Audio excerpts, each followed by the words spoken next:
कि देश का सेल था। ये हाला नहीं। देश निर्माण के लिए कोई बजट नहीं, बल्कि ये देश बेचने का बजट था।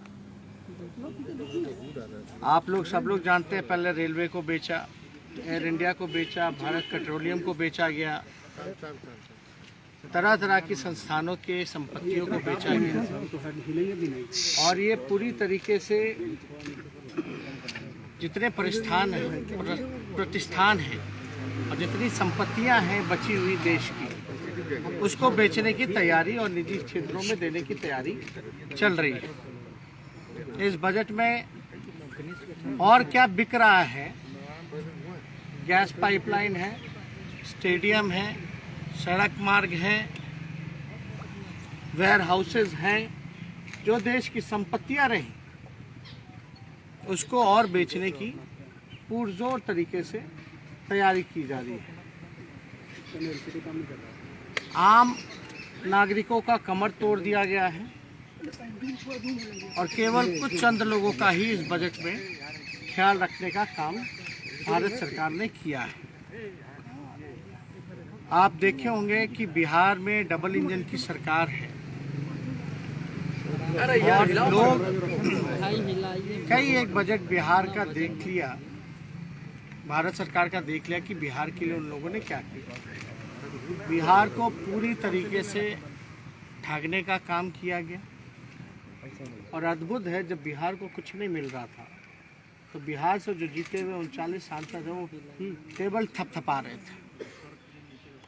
बिहार को एक भी इंफ्रास्ट्रक्चर के लिए कुछ नहीं मिला, कोई विशेष पैकेज नहीं,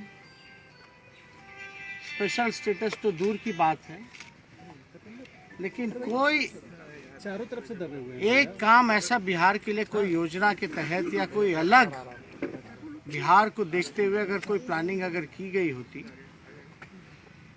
तो शायद आप लोगों को, हम लोगों को खुशी होती, लेकिन बिहार को पूरी तरीके से इग्नोर किया गया। हम तो बिहार के मुख्यमंत्री से पूछते रहेंगे कि केवल हाथ ही हिलाएंगे या बताएं कि बिहार को इस बजट से क्या मिला। बिहार में डबल इंजन की सरकार है तो क्या दिख रहा है अलग? क्या आपको विशेष तौर पे बिहार को मदद मिली, सहयोग मिली, चाहे इंफ्रास्ट्रक्चर के क्षेत्र में हो या किसी अन्य क्षेत्रों में? पूरी तरीके से बिहार के साथ जो है सौतेला व्यवहार किया गया और केंद्र सरकार लगातार जो है ये कहती रही है कि 2022 तक जो है किसानों का आय दुगुना करेंगे, लेकिन 2020 में ही भिखारी बनाने की तैयारी केंद्र सरकार ने कृषि बिल के माध्यम से कर दिया। बिहार की क्या दयनीय स्थिति है ये आप सब लोगों को पता है। धान के खरीद को लेकर के या जिस प्रकार से अलग विशेष अतिरिक्त बोझ डीजल पे बढ़ाया गया है, टैक्स बढ़ाया गया है आम लोगों पर, ये सब लोग हम लोग देख रहे हैं। मुख्यमंत्री खामोश क्यों है इस बजट के आने के बाद, ये समझ में नहीं आ रहा।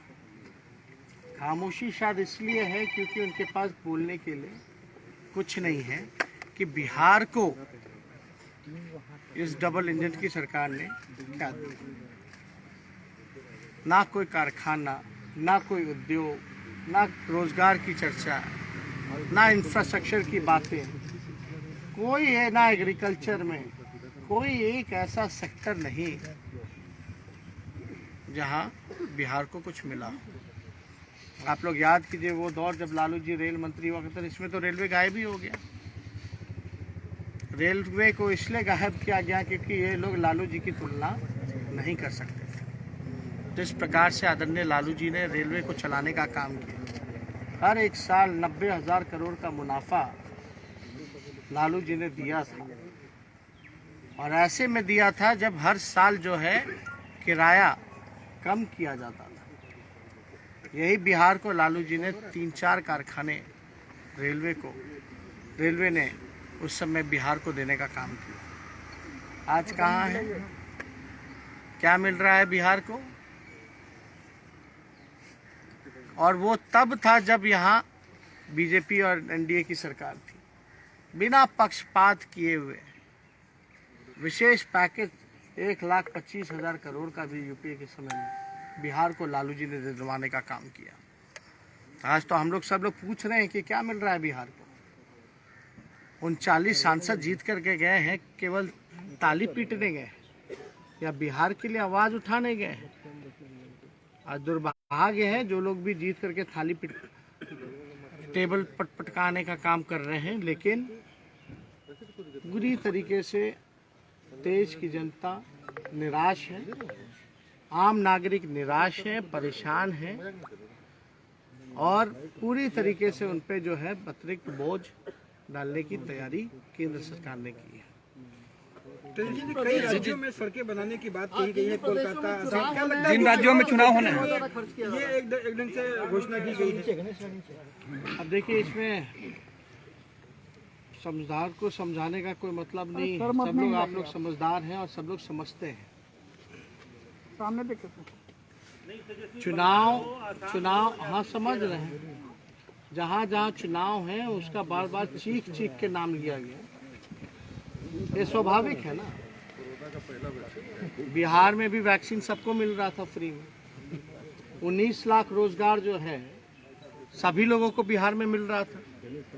अब तो इसकी चर्चा नहीं कीजिए, क्योंकि उनके अनुसार तो वो चुनाव में जुमला होता है। तो जहाँ चुनाव है वहाँ केवल घोषणाएं की गई हैं, काम नहीं करना है। अपना काम बनता भाड़ में जाए जनता, यही बीजेपी और एनडीए सरकार का काम है। यहाँ भी लोगों को ठगा गया। क्या क्या नहीं कहा गया था कि क्या नहीं करेंगे, डबल इंजन की सरकार है, बिहार को विशेष राज्य का दर्जा, लेकिन पटना यूनिवर्सिटी को भी सेंट्रल यूनिवर्सिटी का दर्जा नहीं दे पाए। तो आप अंदाजा लगा सकते हैं एक नई यूनिवर्सिटी का भी निर्माण बिहार में इस बजट में नहीं है। ना कोई अच्छे अस्पताल, ना कॉलेजेस, ना कोई अलग इंफ्रास्ट्रक्चर की सुविधाएं, कुछ भी अलग बिहार में नहीं है। बिहार के लिए क्या, अब तो देश को ही बेचने की तैयारी है। हम लोग तो ये बार बार से कह रहे हैं, ये बजट ही नहीं बल्कि सेल था। ये देश के निर्माण के लिए नहीं बल्कि देश को बेचने का बजट और सेल था। और ये आप सब लोगों ने देखा होगा। और पूरी तरीके से पहले लोगों में उत्साह होता था कि हमारे लिए क्या मिलेगा, क्या सरकार आगे 5 साल का क्या काम रहेगा, इस साल का क्या काम रहेगा। लेकिन पूरी तरीके से निराशाजनक। और हम लोग को उम्मीद थी बीजेपी से कि यही बजट लाएंगे, देश को बेचने वाला ही बजट लाएंगे। आज संविधान खतरे में है, देश खतरे में है। पूरी तरीके से सरकारी इंस्टीट्यूशन हो या किसान हो, सभी लोग, छात्र, युवा, बेरोजगार, सब लोग जो है निराश है, मायूस है इस मौजूदा सरकार के बजट से और सेल से।